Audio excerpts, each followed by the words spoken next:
शहंशाह अब निकले हैं मिशन बंगाल पे। इस वक्त हम लोग कोलकाता में हैं और हमारे साथ मौजूद हैं पार्टी के राष्ट्रीय अध्यक्ष श्री अमित शाह। स्वागत है आपका। दिल्ली में पार्टी की बड़ी जीत हुई, क्या अब माना जाए कि बंगाल में भगवा झंडा फहराने के लिए आप यहाँ पे आ गए हैं?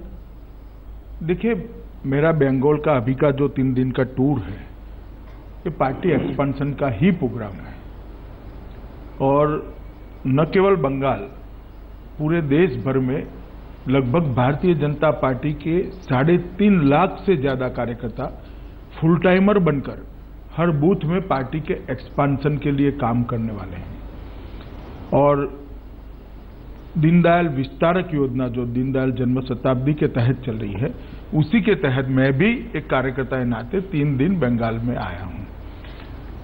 स्वाभाविक रूप से जब पार्टी के विस्तार की बात होती है तो पार्टी का विस्तार वही जगह ज्यादा करने का सवाल होता है जहां पर पार्टी अभी तक संगठनात्मक रूप से मजबूत नहीं है।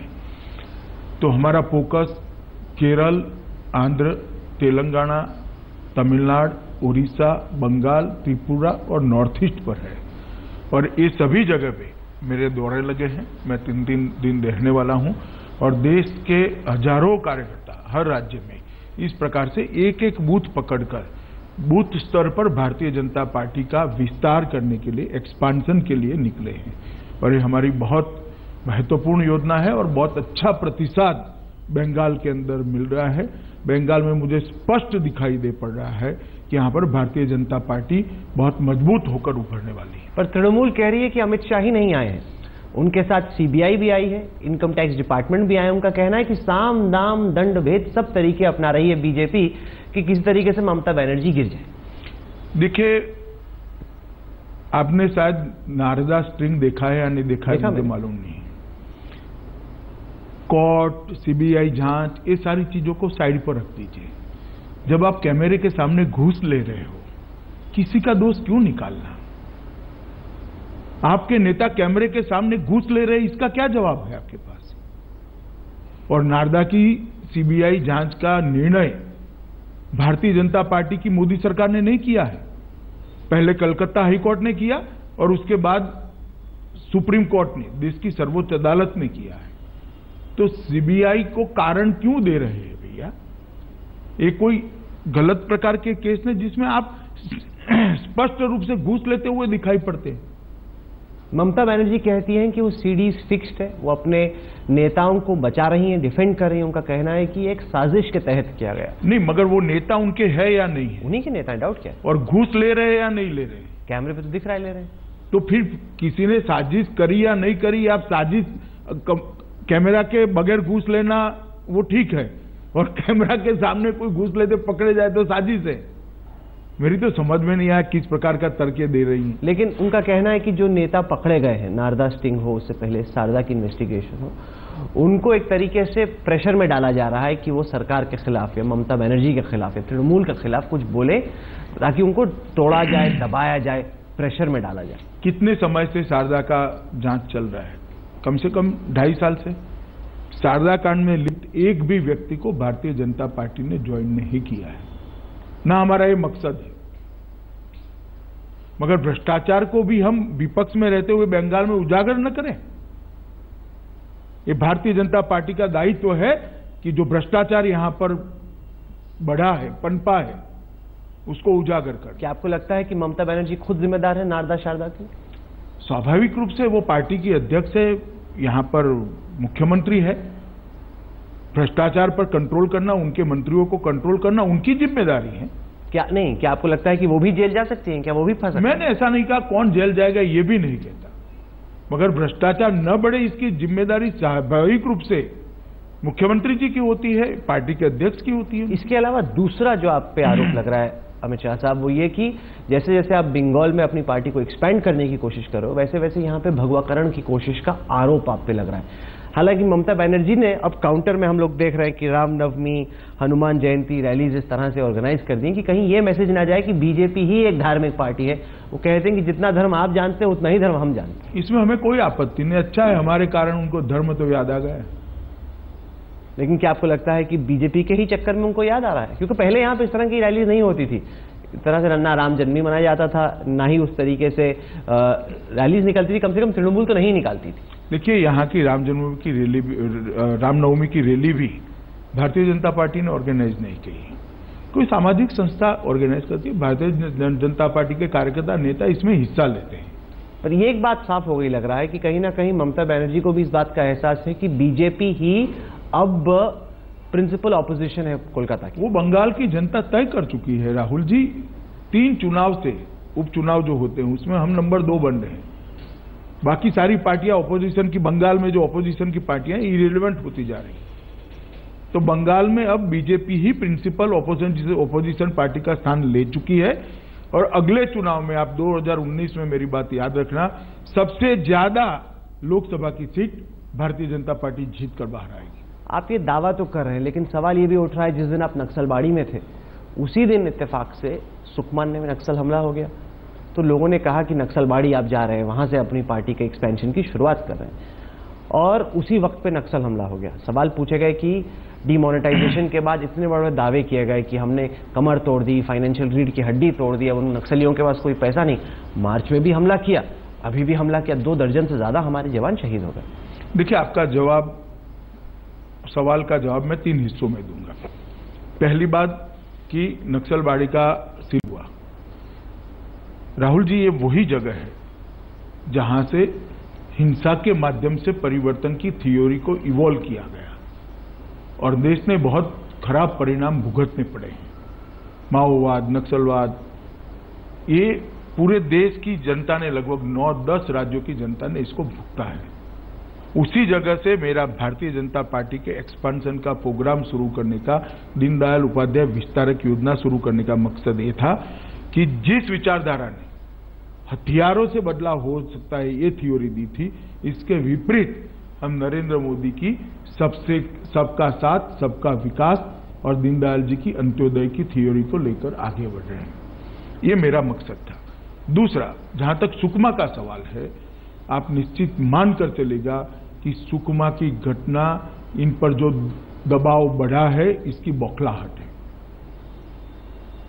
देश में भारतीय जनता पार्टी की सरकार आने के बाद 3 साल के अंदर वामपंथी, चरमपंथियों पर जिस प्रकार का दबाव बढ़ा है और जिस प्रकार के कदम केंद्र सरकार और राज्य सरकारों ने उठाए, मैं मानता हूं कि इतने दशकों की ये लड़ाई में इस सबसे अच्छे तरीके से इसका एक, कह सकते, मजबूत मुकाबला करने का काम नरेंद्र मोदी सरकार ने किया है और उसी का रिएक्शन है। पर वो अभी भी हमें चोट पहुंचा है। मेरी बात सुनिए ना, लड़ाई जब होती है राहुल जी, तब ऐसा नहीं होता कि एक ही ओर हमला होता है। लड़ाई इसी को कहते हैं जब दोनों ओर से हमला होता है।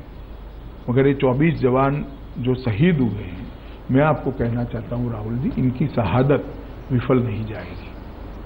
भारतीय जनता पार्टी की सरकार और मजबूती के साथ रणनीति को बदलते हुए इसको नष्ट करने के लिए, नेस्त नाबूद करने के लिए मजबूती से काम करेगी। क्या आपको लगता है? देश के प्रधानमंत्री ने भी देश की जनता को ये भरोसा दिलाया है और देश के गृह मंत्री जी ने भी दिलाया है और छत्तीसगढ़ के मुख्यमंत्री ने भी ये भरोसा दिलाया है। मैं मानता हूं कि भारतीय जनता पार्टी ने अब इतनी तो साख बना ली है कि देश विरोधी की ताकतों को दबाने में भारतीय जनता पार्टी की सरकारें सक्षम है। क्या आपको लगता है कि नक्सल टॉप लीडरशिप पे सर्जिकल स्ट्राइक का वक्त आ गया?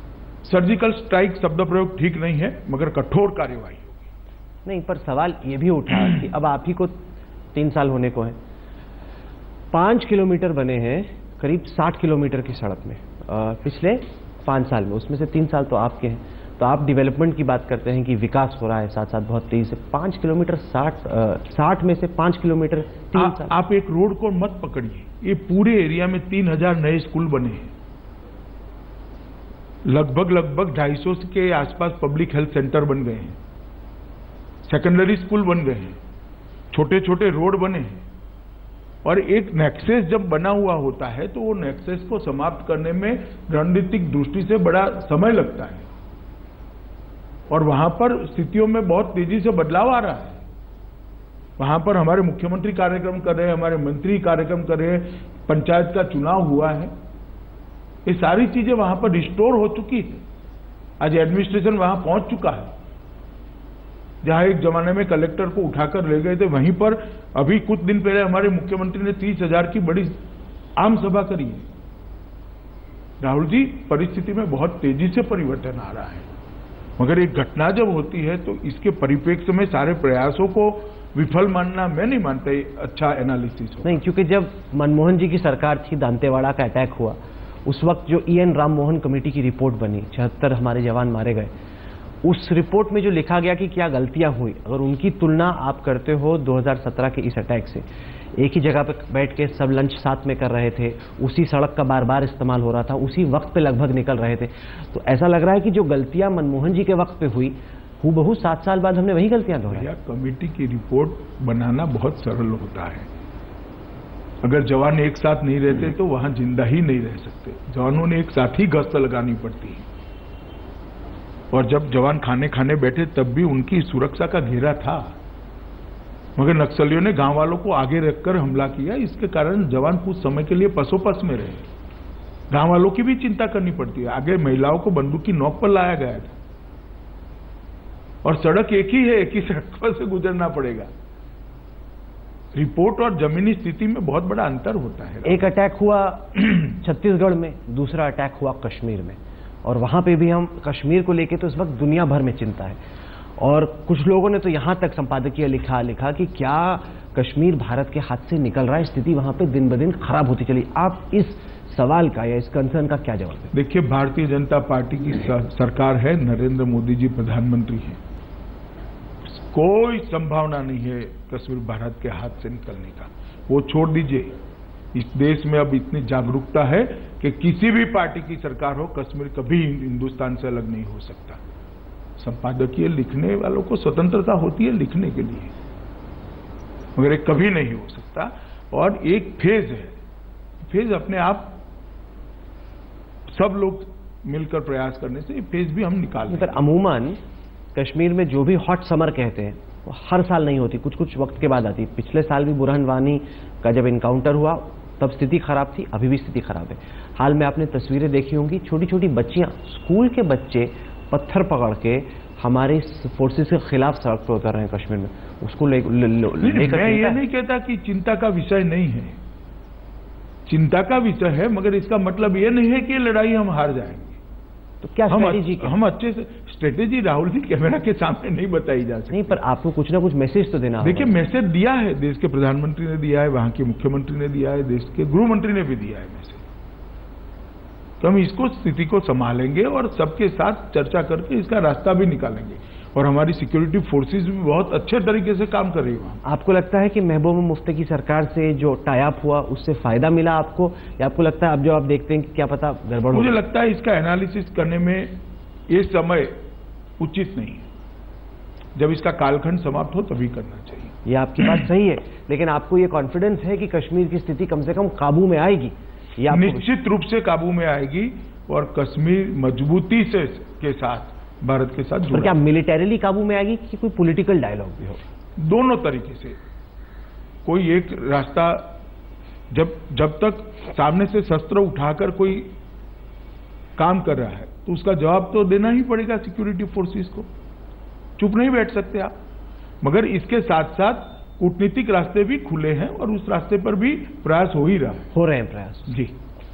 दिल्ली पे आते हैं, ये हम लोगों ने पहली दफा देखा कि कोई पार्टी जीतती है, लेकिन जो पार्टी हारी है वो हार ही नहीं मान रही। अरविंद केजरीवाल या आम आदमी पार्टी का कोई भी नेता ये मानने को तैयार नहीं कि बीजेपी जीत गई दिल्ली में। वो तो कह रहे हैं कि ईवीएम ने हमें हरा दिया, मोदी ने नहीं हराया, अमित शाह ने नहीं हराया। देखिए, अब ये तो अरविंद केजरीवाल और उनकी पार्टी का एक प्रकार से परिचय है कि वो किस प्रकार की राजनीति में विश्वास करते हैं। आजाद हुए तब से इस देश में बहुत सारे परिवर्तन लोकतांत्रिक तरीके से हुए हैं। हमने बहुपक्षीय संसदीय लोकतांत्रिक व्यवस्था को स्वीकार किया है। जब कोई भी देश multi party parliamentary democratic system को एक्सेप्ट करता है तब परिवर्तन स्वाभाविक होता है, और जनता के आदेश से होता है, जनादेश से होता है। और जो हारता है चुनाव, उसने इसको स्पिरिट से लेना चाहिए। हम भी बहुत जगह पे हारे, दिल्ली में भी हम हारे थे। मैंने स्वयं केजरीवाल जी को बधाई दी थी, और केजरीवाल जी का एक ही, अभी जैसे कोई विष्णु नाम का जाप करता हो, ऐसे वो ईवीएम का जाप कर रहे हैं। मगर मैं उनको ये बड़ी विनम्रता के साथ याद दिलाना चाहता हूं कि यही ईवीएम मशीन से 2015 में आप चुनाव जीते हो। अगर ये ईवीएम मशीन खराब थे और भाजपा सरकार मैनिपुलेट कर रही है, तो जब आप चुनाव जीते तब भी भाजपा सरकार थी और तब भी ये ईवीएम मशीन थे। तो आपके बहुमत जो 67 सीटों का आया, इसके बारे में आपका क्या ख्याल है? और अगर ईवीएम टेम्पर्ड होते थे तो कांग्रेस क्यों जीती पंजाब में? बंगाल में ममता बनर्जी क्यों जीती? बिहार में आप हार गए। बिहार में हम हार गए, तमिलनाडु में हम हार गए, केरल में कांग्रेस जीती, अरे कम्युनिस्ट जीते। क्यों हुआ भाई ये? मगर हार को स्वीकार न करना मुझे तो बड़ा अजीब लगता है। वो तो कह रहे हैं कि हम ईवीएम के खिलाफ आंदोलन करेंगे, हम आंदोलन की पार्टी हैं। मोदी ने नहीं हराया, ईवीएम ने हराया, हम तो आंदोलन करने वाले हैं इसके लिए। देखिए, उन्होंने नोटबंदी के खिलाफ भी आंदोलन किया था और मैं मानता हूं इसी का नतीजा ये परिणाम है। आपको लगता है कि नोटबंदी की वजह से लोग नहीं, उनका जो अप्रोच है किसी भी चीज को नेगेटिव, नकारात्मक तरीके से सोचना। पूरे देश की जनता आज मोदी जी के साथ है। पूरे देश की जनता नरेंद्र मोदी सरकार के प्रशंसा कर रही है। पूरे देश की जनता मोदी सरकार के प्रशासन को अच्छा मान रही है। नरेंद्र मोदी जी के नेतृत्व में देश दुनिया में अपनी स्थिति बढ़ाने में, अपनी सम्मान बढ़ाने में सफल रहा है। पूरा देश मान रहा है। आपके न मानने से क्या होगा भाई? आप ये जिस प्रकार की बहानेबाजी की और नकारात्मक राजनीति केजरीवाल जी ने दिल्ली में करी, मैं मानता हूं कि इसका उस हार में बहुत बड़ा रोल है। क्या आपको लगता है कि इस एमसीडी की इतनी बड़ी हार के बाद और आपकी जो स्थिति हुई, खासतौर से जिस मुकाम पे वो थे जहां से गिरे, अब केजरीवाल की सरकार अपनी मॉरल अथॉरिटी खो चुकी है दिल्ली में बने रहने के लिए? मैं इस पर कोई ज्यादा टिप्पणी नहीं करना चाहता। सिर्फ केजरीवाल की एक बात याद कराना चाहता हूं। केजरीवाल जी कहे थे कि राइट टू रिकॉल होना चाहिए। मुझे लगता है दिल्ली की जनता ने राइट टू रिकॉल का उपयोग बहुत अच्छे तरीके से किया है। Automatic right to recall. Automatic right to recall नहीं, अब सोचना उनको है। पर एक जो आरोप लगा आपकी तरफ से वो ये था कि बीजेपी अब हमारे एमएलए को तोड़ने की कोशिश कर रही है, कि दर्जन से ज्यादा आपके एमएलए से बीजेपी के नेता संपर्क में है। बीजेपी कोशिश कर रही है कि आपके एमएलए तोड़ के चले जाएं ताकि सरकार गिर जाए। हमारी ओर से ऐसी कोई कोशिश नहीं की हो रही। इंटरेस्टिंग जवाब दे रहे हैं आप। कह रहे हैं कि आपकी ओर से कोशिश नहीं, मतलब आपके लोग आपसे संपर्क में है। भारतीय जनता पार्टी की ओर से इस प्रकार की किसी भी प्रकार का कोई प्रयोजन भी नहीं है, ना कोई कोशिश हो रही। तो मतलब ये जो कहा जा रहा है, इस पर भी कई लोगों ने लिखा कि जो उत्तराखंड में हुआ, अरुणाचल में हुआ, अब अमित शाह करने वाले हैं दिल्ली में, प्रेसिडेंट रूल लगवा देंगे, तोड़ देंगे आपकी सरकार। कहीं पर भी कोई बाहर का आदमी सरकार नहीं तोड़ सकता जब तक आपकी पार्टी में डिस्प्यूट ना हो। आपको लग रहा है आप में डिस्प्यूट है? मुझे नहीं लगता, उनको लगता होगा, इसलिए एडवांस में कह रहे हैं। अच्छा, आपको लगता है कि हो सकता है कि डिस्प्यूट हो, आपको भी नजर नहीं आ रहा? आपका कोई प्लान नहीं है? मैं तो कलकत्ता के बूथों में धूल फांक रहा हूं भैया, मुझे मालूम नहीं वहां क्या चल रहा है, मगर उनके स्टेटमेंट पर से मुझे लगता है कि इनके यहाँ कोई डिस्प्यूट चल रहा है। आपको लग रहा है कि वहां पर उनके स्टेटमेंट पर से नहीं, पर क्या आपको लगता है कि this is the beginning of the end of the आम आदमी पार्टी? आपको लगता है यहां से बाउंस बैक कर सकते हैं? भाई, मैं हमेशा सकारात्मक राजनीति में मानता हूं। मैं दिल्ली के परिणामों का एक ही एनालिसिस करना चाहता हूं कि पूरे देश की तरह दिल्ली की जनता भी नरेंद्र मोदी जी के नेतृत्व में विश्वास रखती है और भारतीय जनता पार्टी के साथ। पर इसमें आपने बड़ी स्मार्टली स्ट्रेटेजी करी। आपकी जो टीम थी एमसीडी वाली, वो आपको भी मालूम था किसी काम की नहीं, काम वो ठीक से करनी, आपने पूरी की पूरी टीम बदल दी। नहीं, ये बात सही है। एमसीडी पहले आप ये बात स्पष्ट कर लीजिए कि ये एमसीडी की पुरानी टीम थी, ये कोई काम की नहीं है। स्टेटमेंट आपका ठीक नहीं है, ना मेरी ऐसी सोच है। ये सारे कार्यकर्ता हमारे काम के कार्यकर्ता है, सारे कार्यकर्ता संगठन में हटाए फिर क्यों? नहीं, मेरी बात सुनिए ना, अब संगठन में जिम्मेदारी संभालेंगे। 10-15 साल से ये कार्यकर्ता कहीं ना कहीं चुनाव लड़ते थे, एमसीडी का काम देखते थे और संगठन में बहुत सारे नए कार्यकर्ता आए थे। एक पार्टी ने निर्णय किया कि सारे लोगों को अब संगठन का काम करना है, नए लोगों को चुनाव लड़ाना है। इसको किसी की क्वालिटी के साथ या आरोपों के साथ जोड़कर नहीं देखना चाहिए। बहुत दिनों से दिल्ली बीजेपी खोज रही थी एक चेहरा जो केजरीवाल से मुकाबला दे पाए। अभी हमने देखा कि जो हमारा एग्जिट पोल था एक्सिस फॉर इंडिया का, उसमें केजरीवाल की लोकप्रियता थी 25%, मनोज तिवारी की थी 21%। तो आपको लगता है भोजपुरी स्टार में आपको चेहरा मिला है? देखिए, मनोज जी अच्छा कर रहे हैं, लोकप्रिय तो है ही, कलाकार भी है और पूर्वांचली भी है, और इस चुनाव में उन्होंने बहुत अच्छा काम किया। क्या वो आपके चेहरे होंगे जब दिल्ली में चुनाव होगा? वो कहना बहुत जल्दबाजी होगी राहुल जी, हमारी पार्टी में फैसले वो हमने देख लिया, जिस तरीके से आप योगी आदित्यनाथ को लेके आए उत्तर प्रदेश में, हमारी इस पे अटकलबाजी करना फायदे का सौदा नहीं। पार्टी में इस तरह से फैसले नहीं होते, सोच विचार कर टीम बैठकर फैसले करती है, और अब आप लोगों को फैसले मालूम भी नहीं पड़ते हैं। सही बात है, इसमें तो मैं बिल्कुल भी नहीं, आपसे पूछना भी मतलब व्यर्थ है, क्योंकि आप बताते नहीं है, और बताएंगे भी तो सही नहीं बताएंगे, कोई फायदा नहीं है। नहीं, मैं बताऊंगा नहीं, झूठ नहीं बोलूंगा। अच्छा, लेकिन ये बताएं कि योगी आदित्यनाथ के अब तक के परफॉर्मेंस को आप किस तरीके से देखते हैं? बहुत अच्छा कर रहे हैं योगी जी, और यूपी में हालांकि उनके खिलाफ चैलेंज बहुत बड़ा है, भारतीय जनता पार्टी के खिलाफ यूपी में चैलेंज बहुत बड़ा है, क्योंकि जिस प्रकार का एडमिनिस्ट्रेशन का वहां पर विध्वंस हुआ पड़ा है, पूरे एडमिनिस्ट्रेशन का सांप्रदायिकरण हुआ है, जातिवाद में लिप्त हो गया है, उसको सुधारना एक बहुत बड़ा हिमालय चढ़ने जैसा काम है।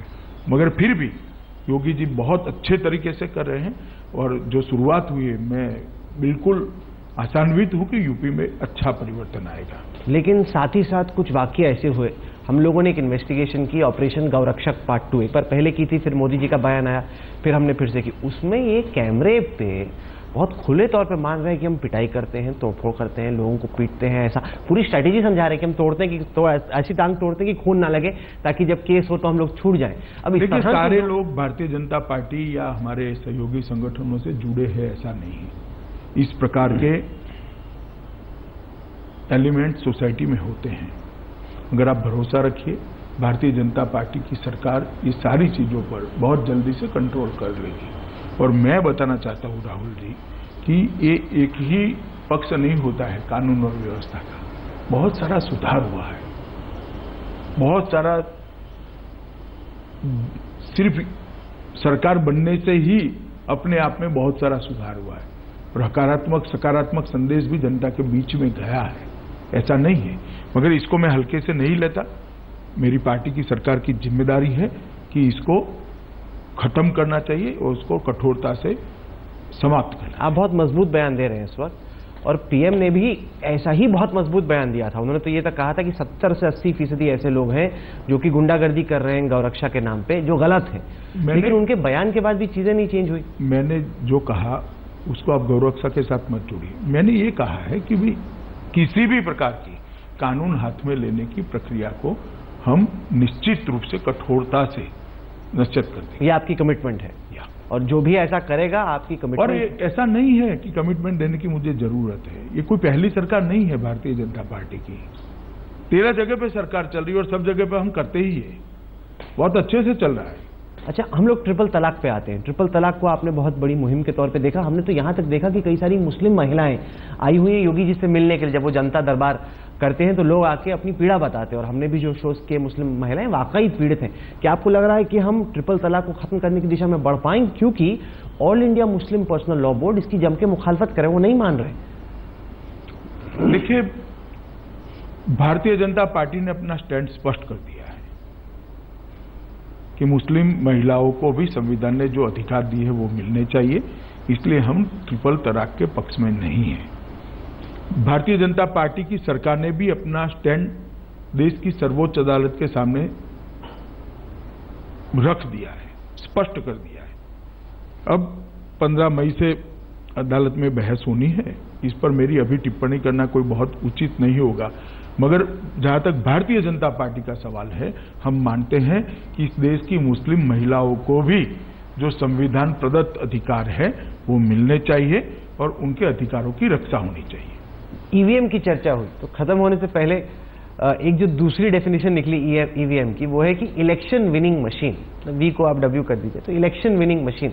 क्या आपको लगता है कि आपने कामयाबी के साथ बीजेपी को एक इलेक्शन विनिंग मशीन बना दिया? मतलब अभी आप एमसीडी के चुनाव जीते, लोगों को लग रहा है कि थोड़ा आराम करेंगे, एंजॉय करेंगे, पार्टी करेंगे कि आपने दिल्ली में जिताया, उसके बाद आप तो यहाँ पे बंगाल आ गए। मतलब लगातार एक के बाद एक आपका एक ही मकसद है। मैं तो कश्मीर जा रहा हूँ परसों, उसके 2 दिन बाद हिमाचल जा रहा हूँ। देखिए, इलेक्शन विनिंग मशीन, ये इस तरह का बोलना एक इंटरव्यू में बहुत सरल होता है, मगर जिस तरह से हमारी सरकार चल रही है, कठोर परिश्रम से चल रही है, बड़े मनोयोग से मोदी जी सरकार को चला रहे हैं और हमारे सारे मंत्री भी बहुत मेहनत कर मोदी जी के डायरेक्शन को नीचे तक ले जाने में सफल रहे हैं। मैं मानता हूं ये बहुत बड़ी उपलब्धि है भारतीय जनता पार्टी की। एक लंबे समय के बाद देश की जनता ने निर्णायक जनादेश दिया था। 30 साल के बाद किसी एक पार्टी को पूर्ण बहुमत मिला और आजादी के बाद पहली बार कांग्रेस के अलावे किसी पार्टी को पूर्ण बहुमत देने का काम इस देश की अमूमन 3 साल में थोड़ी एंटी इनकम्बेंसी बिल्ड होनी शुरू हो जाती है। जरा भी नहीं हुई और आप चिंता मत करिए, 19 तक नहीं होगी राहुल जी। 19 तक ऑपोजिशन को कह रहे हैं कि 2019 में आप सोच लीजिए कि हार ही रहे हैं। भाई ऑपोजिशन भी परिश्रम बढ़ाए बयानबाजी करने की जगह। हम अहरनिश परिश्रम कर रहे हैं। सरकार में बैठे हुए लोग, हमारे जो कार्यकर्ता हैं, वो सरकार को अच्छे से चलाने का परिश्रम कर रहे हैं। संगठन में बैठे हुए कार्यकर्ता जनता के साथ जुड़ने का और सरकार के काम को पहुंचाने का और पार्टी को एक्सपांशन के लिए हर जगह, हर ऐसी जगह जहां भाजपा नहीं है वहां जाने का प्रयास करें। मैं मानता हूं ये परिश्रम जो है वही इलेक्शन विनिंग मशीन है। पर 2019 इतना आसान नहीं होगा, क्योंकि मायावती का हमने हाल का बयान सुना। मैंने कहा उन्होंने कहा कि हम बीजेपी को हराने के लिए सपा कांग्रेस तो नहीं कहा, लेकिन उन्होंने कहा कि हम अपने विरोधियों से भी हाथ मिलाने को तैयार हैं कि जो बड़ा दुश्मन है उसको हराने के लिए छोटे दुश्मन हाथ मिला लें। अगर फर्ज कीजिए इस चुनाव में ही आप एसपी, बीएसपी, कांग्रेस का वोट शेयर जोड़ देते तो मुश्किल हो जाता, जैसे बिहार में हुआ आपके लिए। देखिए राहुल जी, 220 सीटें ऐसी है जहां सीधा कांग्रेस और भाजपा का मुकाबला है। एक बात। दूसरी बात, सारे लोग इकट्ठा होने की बात कर रहे हैं। इकट्ठा हो, वो उनकी मंशा का सवाल है। और मैंने कभी नहीं कहा कि 2019 सरल है। मैंने इतना ही कहा 2019 हम जीत जाएंगे। आपको लगता है कि ऑपोजिशन यूनाइट होगा? एक तरफ टीम मोदी, दूसरी तरफ टीम ऑपोजिशन, वो उन पर निर्भर करता है। नहीं, आपको लगता है आप प्रिपेयर्ड हैं उसके? मैं क्यों ऐसी बातें सोचूं? मैं मेरी पार्टी को बढ़ाने में लगा हूं। मोदी जी सरकार अच्छे तरीके से चलाते हैं। उनके सरकार के सभी योजनाओं को लेकर, उनकी सरकार की सभी उपलब्धियों को लेकर हम जनता के बीच में जा रहे हैं। हमारी विचारधारा को लेकर जा रहे हैं, हमारे संगठन के काम को लेकर जा रहे हैं, कार्यक्रम को लेकर। पर इंदिरा गांधी जी के लिए भी मुश्किल हो गया था जब इमरजेंसी के बाद सब लोग एक हो गए थे, तो पूरा विपक्ष बनाम एक पार्टी, इंदिरा गांधी के लिए भी काफी मुश्किल लड़ाई थी। नहीं, ठीक है। नहीं, आपको कॉन्फिडेंस है कि अगर सब मिल भी गए तब भी जीत जाओगे? 2019 का चुनाव अभी से बड़े बहुमत के साथ एनडीए जीत जाएगा। अगर ऑपोजिशन यूनाइट हो गया तब भी? वो बात आप छोड़ दीजिए। अभी से बड़े बहुमत के साथ एनडीए 2019 में चुनाव जीत जाएगा। प्रेसिडेंट का इलेक्शन होने वाला है। नाम मैं नहीं पूछूंगा, नाम पूछने का कोई फायदा नहीं है, नाम बताने वाले। और अगर कुछ चला भी तो अमूमन लगता है कि गड़बड़ी होता है, तो नाम पूछने का तो कोई सवाल, स्ट्रैटेजी क्या रहेगी? नहीं, हम तो पहले प्रयास करेंगे कि सभी लोग साथ में रहकर देश के राष्ट्रपति का नाम तय करें।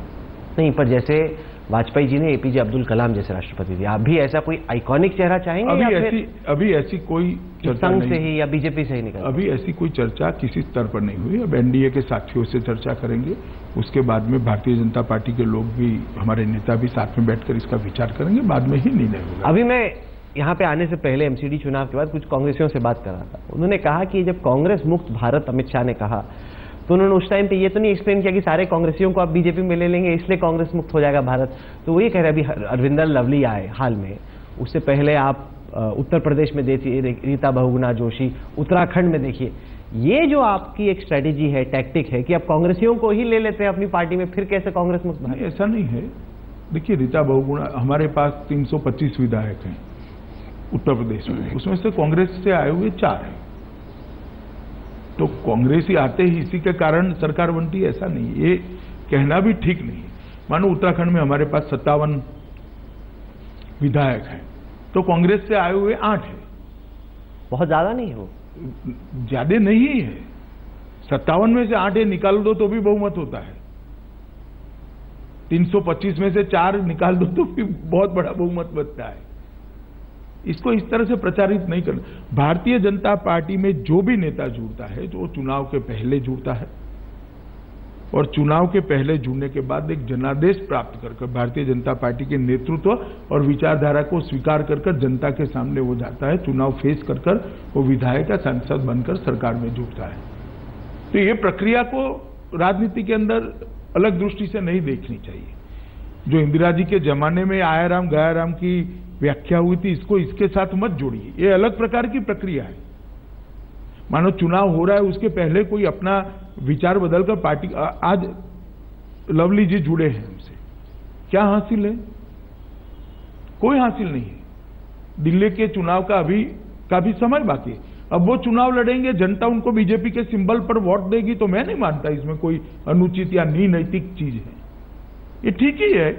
जनता ने लवली को भी स्वीकार किया, भाजपा को भी स्वीकार किया, और लवली को भाजपा के प्रत्याशी नाते स्वीकार कर दिए, तो किसी को बोलने की कोई आपत्ति नहीं होनी चाहिए। आखिर में इस इंटरव्यू को खत्म करने से पहले क्या आप मानते हैं कि force Modi is now unstoppable, कि टीम मोदी और शाह जो है उनको अब रोकना? देखिए, मोदी जी का विजय रथ पूरे देश में बहुत तेज गति से चल रहा है और 2019 के चुनाव तक ये चलता रहेगा।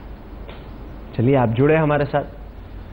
आगे आने वाले वक्त में क्या होगा वो तो वोटर ही तय करेंगे, लेकिन आपका परिश्रम एक तरफ से जारी है, उसमें उस रथ में कोई नहीं, मेरे परिश्रम में कभी कमी होने का सवाल नहीं, क्योंकि मेरा स्वभाव है। चलिए, आप जुड़े हमारे साथ, आपने हमें वक्त दिया। अमित शाह, बहुत बहुत शुक्रिया। धन्यवाद। तो ये थी अमित शाह से